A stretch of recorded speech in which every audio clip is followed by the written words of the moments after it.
không đều hết, hô một cái được ơi. Vinh Sơn, Vinh Sơn, Vinh Sơn, Luca 1, Luca 1, Luca 1. Luca mà Văn Khôi, Văn Khôi, Văn Khôi. Một điểm nữa. Thứ cao băng, thứ ba. Rồi Đa Minh, nâng cái bảng lên. Đa Minh, Đa Minh, Luca 2, Luca 2, Luca 2, Anton, Anton, Anton, Luca 3, Luca 3, Luca 3, Eric, Eric, Eric, Ebung, Ebung, Ebung. Rồi Ebung đưa hộ người cao tuổi cho các bạn rồi. Hộ yếu lắm Ebung ơi. Đội bóng đầu chuẩn bị chúng ta khởi động trước khi khai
chỉ là con thơ muốn sống trong gia đình, mình cần yêu thấu để nhận ra lỗi lầm, và tình yêu sẽ nở hoa đẹp tươi phóng sinh như những ngọn nến nung liệt. Chỉ cần đường đến nhau vượt qua rất khó hiểm nguy, chúng ta là gia đình cùng vui chia xa, cùng nhau hy sinh cho cuộc đời con lớn thôi.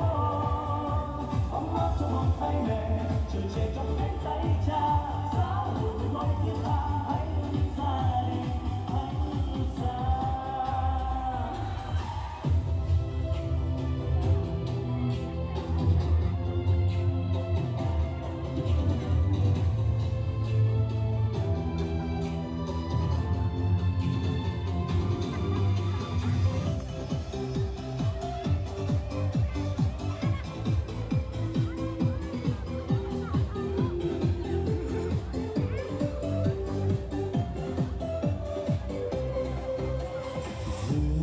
Sông bao nhiêu vội vã, tuổi trên ta cái sống như là mẫu gương, sống như trắng trâu gương, anh đang như trăng vương, cùng nhau vun đắp vun đắp thành một gia đình. Bạn trẻ ơi, niềm vui từ tình yêu ấy, bừng lên như ngọn lửa cháy sáng chiếu soi bước đường, từ bên anh trao cho hạnh phúc vững bền. Tuổi trẻ hôm nay dừng dưng. Nước thì mình bơi, ăn cơm sớm luôn rồi, giờ tối chặt cơm này.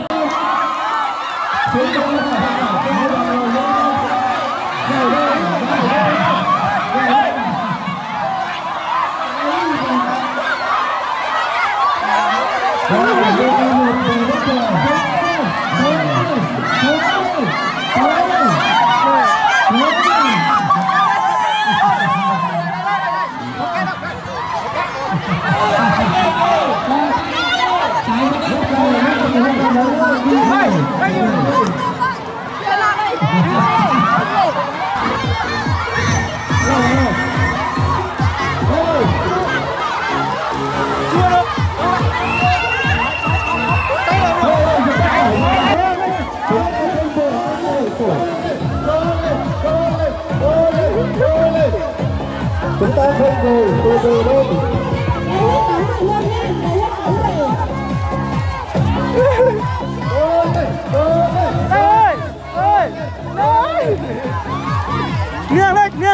Nghiêng tiếp còn kìa.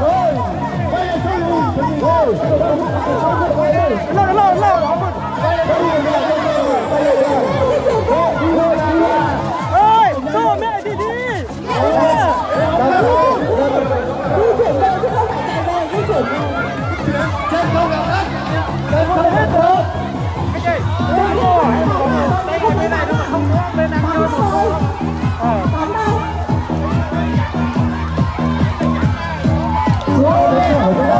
video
hấp dẫn.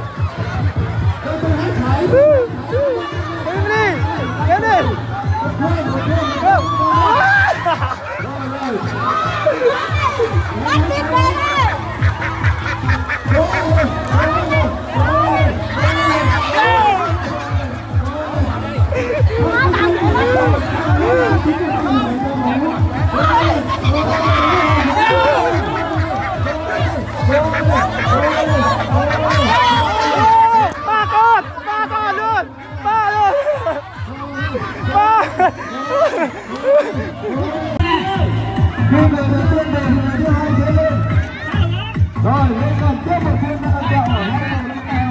Một lại lúc nào. Rồi một phút này. Rồi.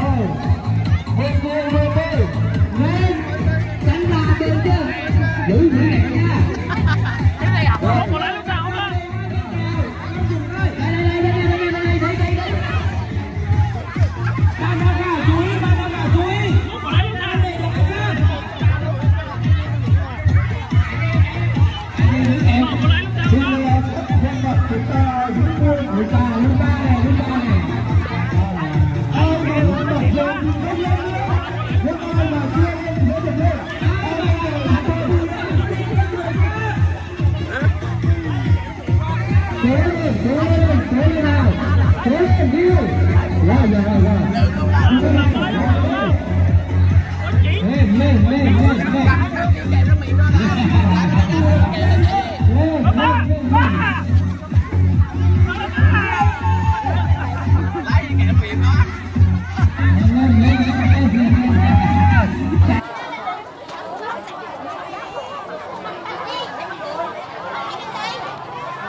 Em rất 8 người.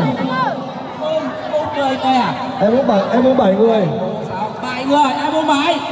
Em rất 8, em muốn 7. Rồi chúng ta tiếp tục một trò chơi tiếp theo rồi chúng ta thức chạy đi. Rồi,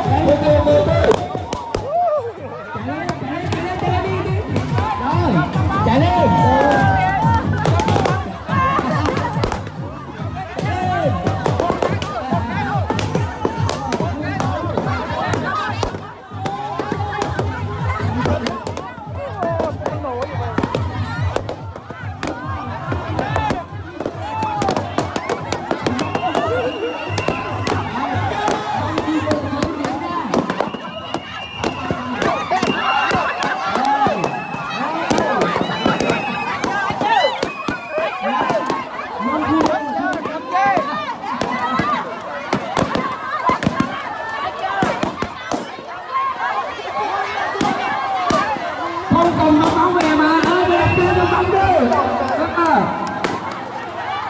Cầm cái đầu đi về. Rồi xin về vị trí xếp hạng ạ. Xin về vị trí tổ lên. Mẹ xếp một hàng dọc quay lưng lại. Xin lỗi nhà cô.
rồi.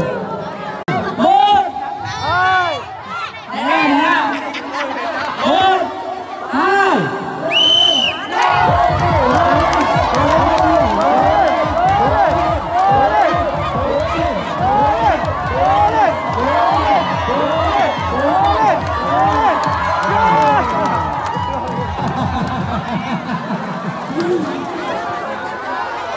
Vâng.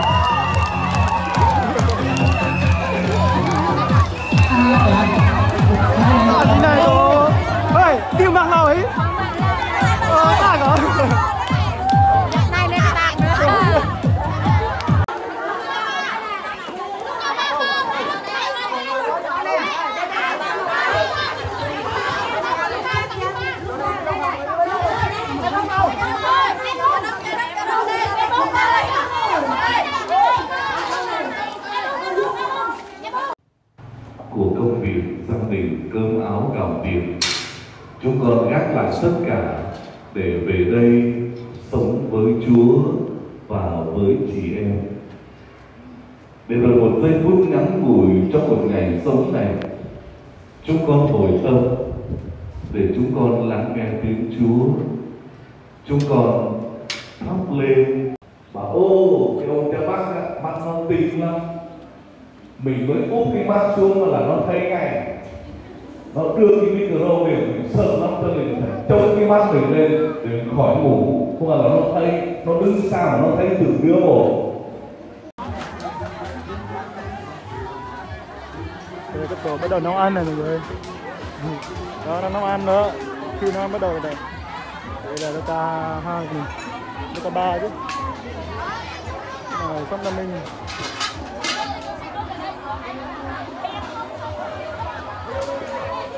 Chạy với các khử này.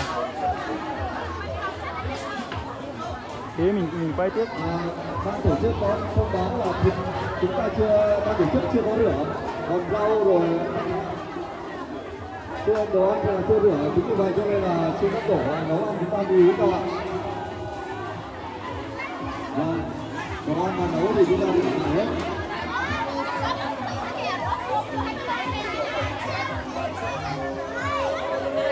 Chúng ta cùng nhau, chúng ta nấu ăn, mỗi người mỗi việc. Chúng ta chỉ có 45 phút thôi.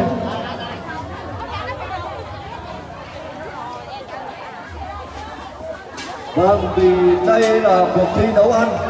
Chính vì vậy cho nên tất cả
chúng ta thấy người đâu nhưng mà công việc thì còn rất nhiều nên đi bằng máy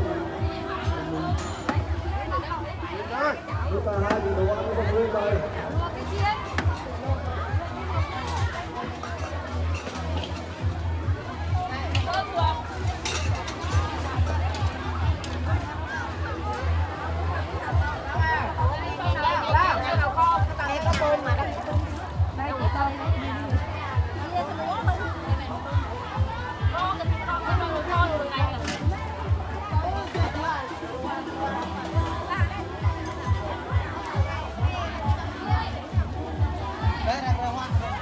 Và mó con.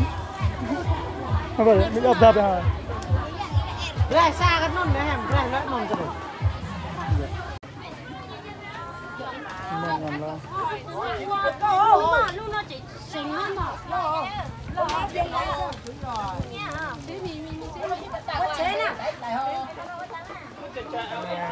Siêu này.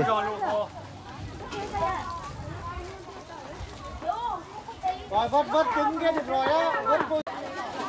Đảo. Để đứa ta vào vào đi. 9 giờ. Tầm đẹp. Bây giờ đẹp lắm kì.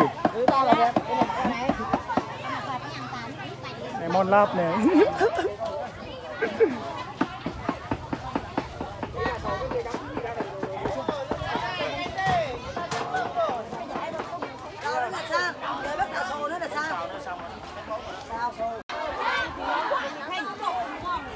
Rồi, mẹ, họ bia rồi. Bia rồi nè.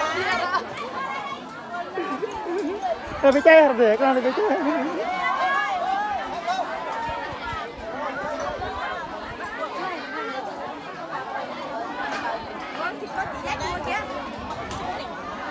Ây da.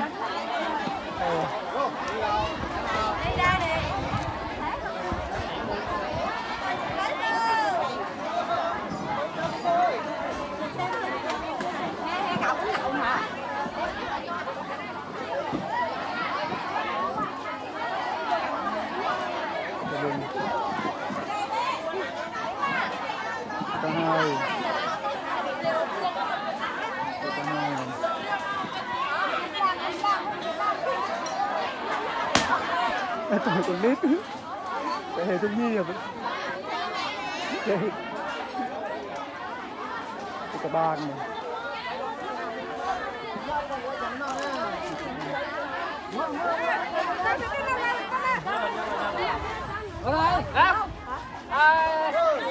Vào đây.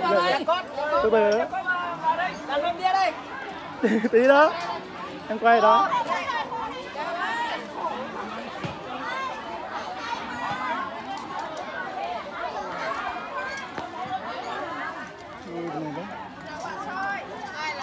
Đó. Không đó. Là mình.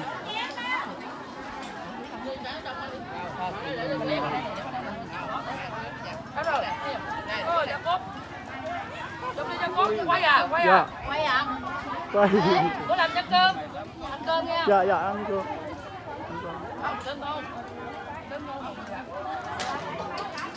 Ăn tôm.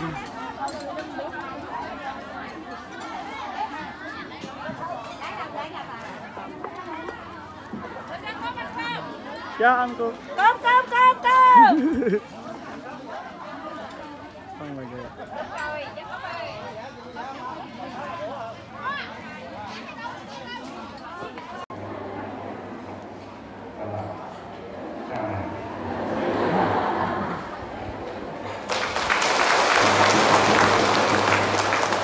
Cứ ngồi một chút xíu nha.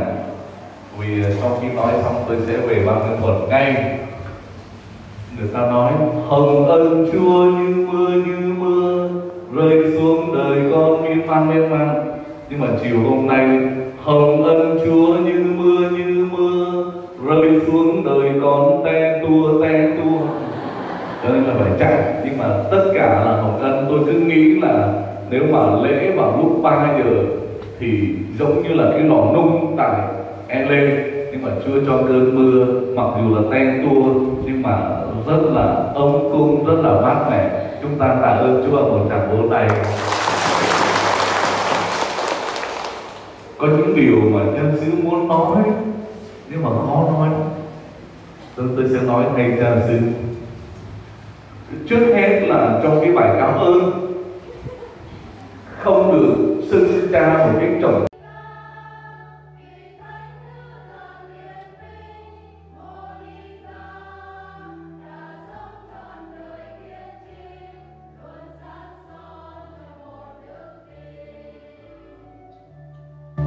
Hãy subscribe cho kênh Ghiền Mì Gõ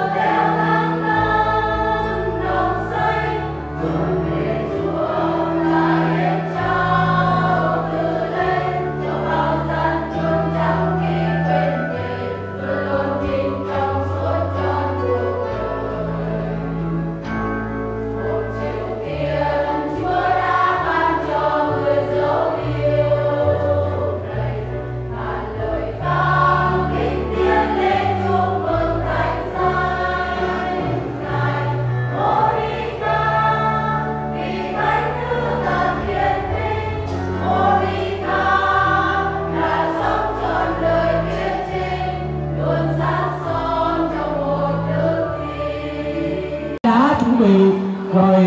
thì cha chính của chúng ta sẽ làm dấu đánh giá thì chúng ta sẽ hỏi luôn.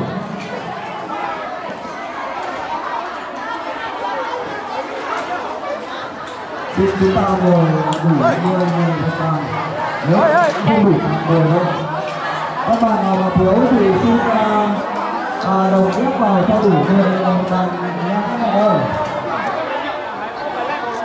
Hôm nay chúng ta mừng lễ của mình và chúng ta chính là người các bạn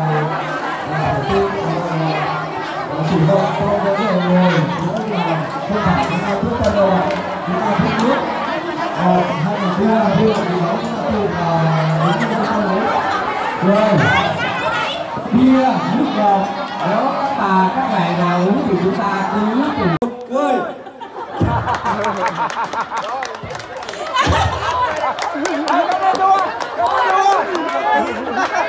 Rồi, Xin cảm ơn chị và mời tí sinh này cười không lên tiếng rồi, chắc là bị ấy rồi, bị loài rồi. Mời ăn đầu cổ vũ cho đội nhà đây. Chị cứ cười thoải mái thôi.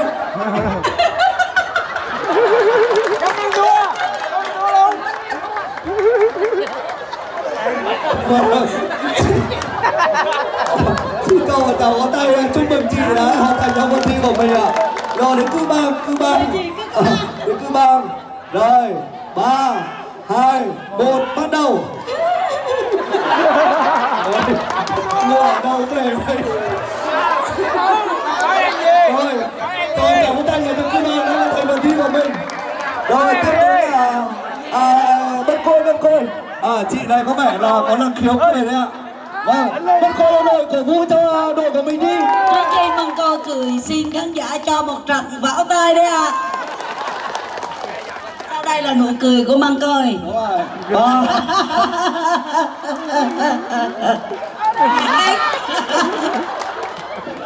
Không ai thua đâu. Vâng, xin cho thí sinh và Bân Khôi một tràng pháo tay vì đã hoàn thành phần thi của mình rồi. Rồi đến là chị Em Bung đúng không ạ? Rồi mời Em Bung. 3, 2, 1. Nụ cười này giống trong phim ma quý vị. Vâng, cho chim trào tay Em Bung đưa đội cổ vũ cho đội của mình đi chứ. Các thí sinh nào mà thi là các đội của mình cổ vũ thật lớn nha, để cho thí sinh người ta có cái động lực người ta trình diễn. Rồi Eroc. Rồi 3, 2, 1.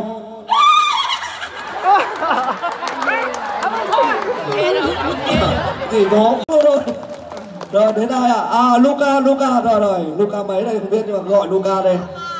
Luca 3 rồi 3, 2, 1. Luca đâu? Cổ vũ cho đội của mình đi đâu? Rồi đến Luca 2. Chị này bịt miệng là chắc cười không được rồi. Rồi 3, 2, 1 bắt đầu. Rồi cảm ơn Luca 2, Luca 1. Mời chị tiến về phía trước. Chị đứng hẳn lên phía trước rồi nụ cười của chị người ta.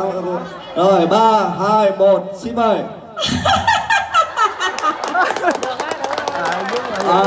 Vâng, xin cho Luca một tràng pháo tay nha. Và bây giờ sẽ là thí sinh cuối cùng. Thí sinh cuối cùng đó là giáo xóm Nam Minh. Xin mời chị tiến về trước, mời chị Loan. Rồi, xin quý vị cho một tràng pháo tay 10 thí sinh đã vừa xuất sắc hoàn thành phần thi của mình. Vâng, và bây giờ đến phần bình chọn của quý vị. Ai sẽ là người mà đoạt giải nụ cười thân thiện nhất trong đêm nay? Xin quý vị giơ tay để bình chọn nhé. Ai sẽ có số phiếu giơ tay cao hơn thì người đó sẽ chiến thắng. Xin mời Vinh Sơn ạ. Giơ tay biểu cho Vinh Sơn đi ạ. Rồi Anton ạ. Chỉ có một Anton. Anton có vẻ nhiều hơn Vinh Sơn đấy. Bởi Vinh Sơn thi đầu tiên không biết cười kiểu gì luôn. Rồi đến Mân Khôi ạ. Mân Khôi nhiều hơn chút nữa. Rồi Cư Bang. Rồi Cư Bang cũng nhiều luôn. Rồi đến Em Bung đâu rồi, vừa ăn dê xong mà sợ yếu đấy. Rồi Eroc ạ. Xin mời Eroc. Rồi, ok. Luca 1, Luca 1, Luca 1. Luca 2. Chà, cho ổn nhanh đấy. Luca 3.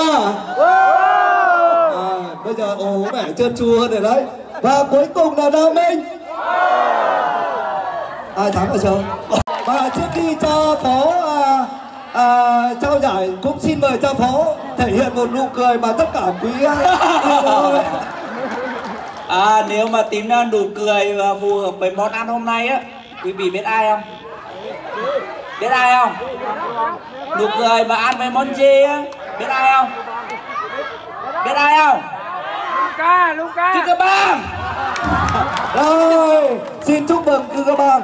Không, đây là nụ cười của món ăn thôi. Chưa tới cái đoạn mà nụ cười gớm nhất. Nụ cười gớm nhất là Erock, như con ma vậy. Sao tới Luca 1, Luca 3, hai bà ốm nhất cười như ma kêu. Đây, hai bà ốm nhất cười như ma kêu, cười lại coi.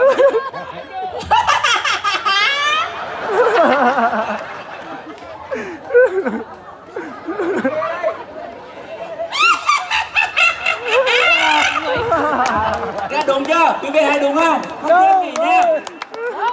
Nụ cười gì? Lộn, phù hợp với thịt dê là Cư Ca Bang. Rồi, xin cảm ơn. Một người hả? Một người gớm nhất là Luca 1. Luca 3. Luca 3. Được cái nhỏ và những để đất khỏe. Vâng. Xin mời em bước lên đây, bước lên đây. Bước. Em cho biết em tên gì và ở giáo xóm nào để cho ban tổ chức còn khắc tên trên vương điệp. Kêu ban giám khảo.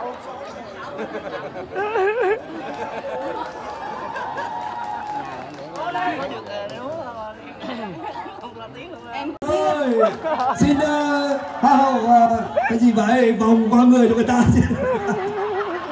Ông thông cảm, cô trưởng ban thầy giáo mấy lần đầu tiên trao hoa hậu đó là còn bỡ ngỡ lắm. Ủa, cái vương điệp là 25 kg mà ông Hoàng ơi, trao nhẹ vậy. Và giải hoa hậu. Rồi, xin mời hoa hậu chúng ta chơi tay chào khán giả một cái đi ạ.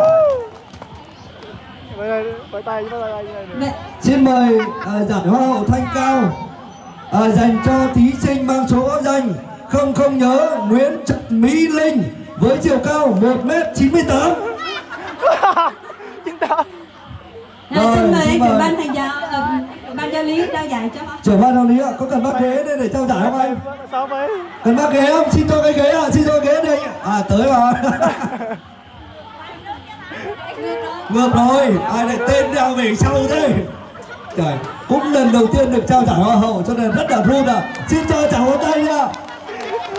Và giải hoa hậu thứ ba là giải hoa hậu trí tuệ thuộc về thí sinh không biết Nguyễn Thị Kim Lương, giáo xóm Vân Côi. Chị đã trả lời nhanh nhất câu hỏi.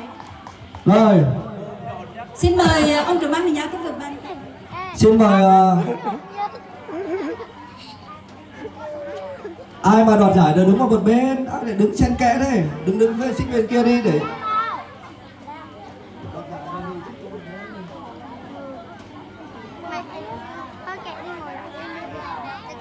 Vâng, đây là chị Kim Lương với giải hoa hậu trí tuệ. Xin cho chào ngón tay để cảm ơn chị.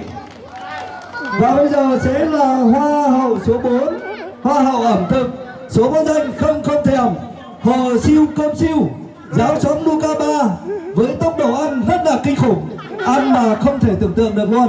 Rồi, xin mời ông trưởng ban gia trưởng sẽ lên trao giải hoa hậu cho. Trời ơi, treo bằng rôn với này vương niệm thôi, hoa để sau. Đây, hoa hậu ta đứng ở đây.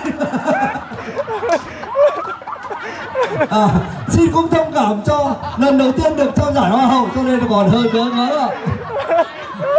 Vương niệm đeo cho tôi chỉ được mấy tay rồi. Rồi, xin ông đán này chụp hình hoa hậu của mình nha. Rồi là chụp. Và giải tiếp theo là giải hoa hậu Tự Tốn với số báo danh 00 của Giàng Thị Sơ, giáo xóm Cư Ca Bang. Rồi, Sơ ăn rất là khiêm tốn. Ăn sơ sơ thôi cho nên là không tốn. Mời anh